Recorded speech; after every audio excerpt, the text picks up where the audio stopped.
तर सर्वांना नमस्कार आणि मानाचा मुद्रा करून आपण आजच्या व्हिडिओला सुरुवात करत आहोत. तर शिमगा झाल्यानंतर आमच्या कोकणामध्ये विविध उत्सव आहेत ना, ते उत्सव साजरे केले जातात. त्याच्यामध्ये शिमगा झाल्यानंतर जो पहिला उत्सव येतो तो हनुमान जन्मोत्सव, आणि त्याच्यानंतर ज्या आहेत त्या आमच्या कोकण पट्ट्यातल्या चिपळूण, साधारणतः चिपळूण पट्ट्यामध्ये ज्या जत्रा आहेत ना, पालख्यांच्या जत्रा, तर त्या जत्रा हनुमान जन्मोत्सव झाला की त्याच्यानंतर जत्रा चालू होतात. तर जुने जे लोक होते त्या जत्रांना एक अल्टरनेट शब्द होता चैतावली. तर चैत्रावली की चैतावली असा तो शब्द होता. तर ते जत्रांना जुने जे लोक होते ते चैतावली किंवा चैत्रावली असं म्हणायचे. तर अशाच जन्मोत्सव, हनुमान जन्मोत्सव आमच्या वाडीमध्ये होता आणि त्याची जी तयारी आहे ना, ते सर्व जे आम्ही पोरं आहेत ना ते करत होतो. इकडे पताका लावायचं काम चालू होतं. पताके आणि झेंडे लावायचं काम आहे ते इकडे जे आमच्या वाडीतील पोरं आहेत ना ती पोरं करत होते.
तर इकडे मंदिराच्या आजूबाजूने सुद्धा सजावट झाली होती. मांडव वगैरे कापडून झालं होतं, पताके लावून झाले होते. त्याच्यानंतर जे डेकोरेशनचं जे काम आहे ना, तर बाकीचे वाडीतील जे मंडळी आहेत, तरुण वर्ग आहेत, त्यानंतर आमचे ज्येष्ठ मंडळी आहेत, तर ते सर्वजण मिळून बाकीची तयारी चालू होती इकडे. तर मंदिर पूर्ण सजावटची जे काम आहे ना ते दुपारपर्यंत पूर्ण करायचं होतं. तर आदल्या दिवशी सर्व मांडव वगैरे आहे ना, ते मांडव कापडून वगैरे झाला होता. आणि जी फुलांची जी सजावट आहे ना ती थोडीफार बाकी होती. ती आता जेवायच्या आधी जे आहे ना ते उरलेली तयारी सर्व करून घ्यायची होती.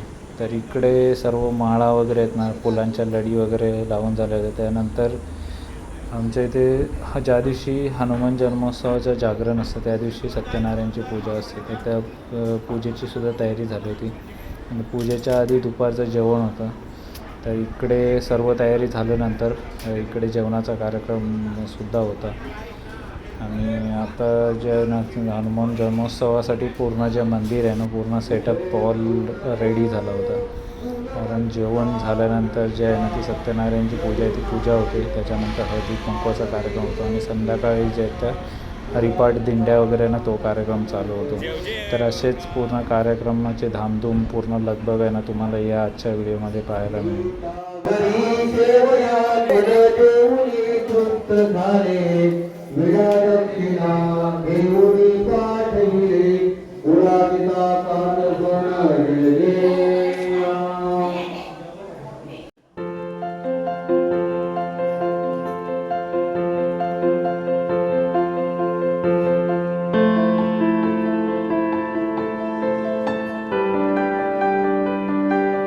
तर हे जे समोर हरिपाठवाले पाहताय ना ते आमच्या गावाच्या बाजूला बिवली गाव आहे. तर त्या बिवली गावातले हे हरिपाठवाले आहेत. तर आम्ही दरवर्षी यांना हरिपाठासाठी इन्व्हाइट करतो.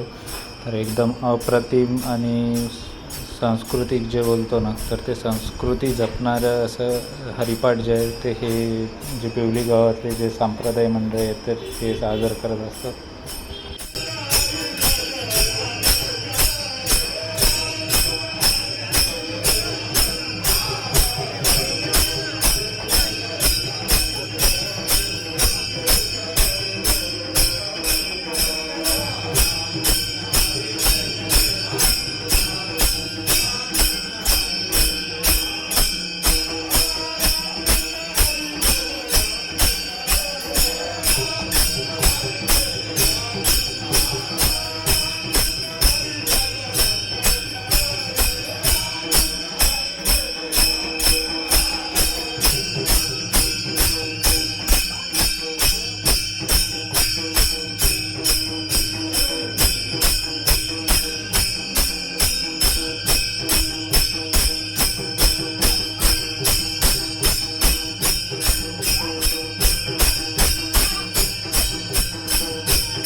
तर सर्व हरिपाठाचा प्रोग्राम झाल्यानंतर आणि सर्व दिंडी येऊन गेल्यानंतर ना इकडे आमच्या वाडीतील दिंडी उभी राहते आणि आमच्या वाडीतील दिंडीचा प्रोग्राम झाल्यानंतर जो छबिना आहे ना तो छबिन्याचा कार्यक्रम होतो आणि छबिन्याचा कार्यक्रम झाल्यानंतर आमच्या वाडीतील सांस्कृतिक कार्यक्रम आहे त्या सांस्कृतिक कार्यक्रमाचं आयोजन आहे ते आयोजन आम्ही दरवर्षी करतो. तर पूर्ण छबिना झाल्यानंतर जे आहे ते सांस्कृतिक कार्यक्रमाला सुरुवात होते.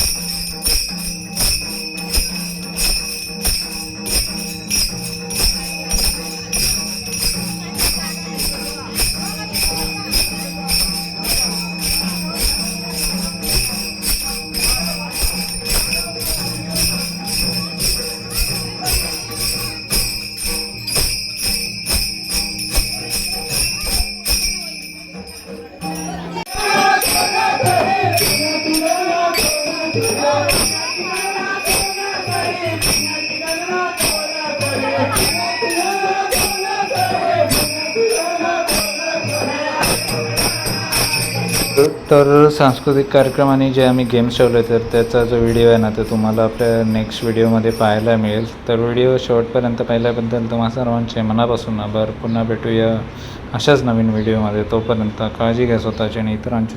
धन्यवाद.